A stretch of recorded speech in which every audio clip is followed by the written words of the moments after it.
Bayan, binisita at inalam ni Pangulong Ferdinand R. Marcos Jr.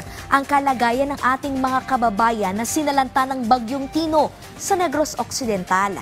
Yan ang ulat ni Marian Grace Araneta ng Radyo Pilipinas.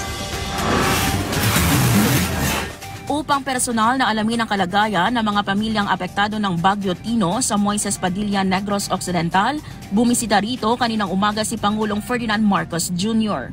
Unang tinungo ng Pangulo ang Jose Pepito Montilla Garcia Senior National High School upang personal na tingnan ang pinsanang iniwan ng bagyo sa paaralan. Isa ang JPMGH National High School sa mga paaralan sa Moises Padilla na binaha kung saan halos lahat ng mga silid-aralan ay nasira. Kaya naman ang paaralan ay nagpapatupad ng alternative delivery mode. Hiling naman ng ilang guro na matulungan silang mapaayos ang mga silid-aralan o makapagpatayo ng mga bagong gusali na may second floor upang kapag umulan ng malakas ay mailikas nilang ilang gamit ng paaralan. Samantala, malaki ang pasasalamat ng ilang residente na naapektuhan ng bagyo sa pagbisita rito ni Pangulong Marcos gaya ni Ate Rowena.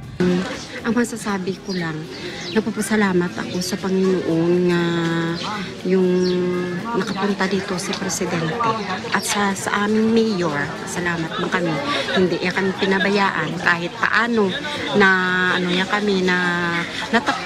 kami yung kung sa pakumbaga ba nang wala kami pinabayaan lahat.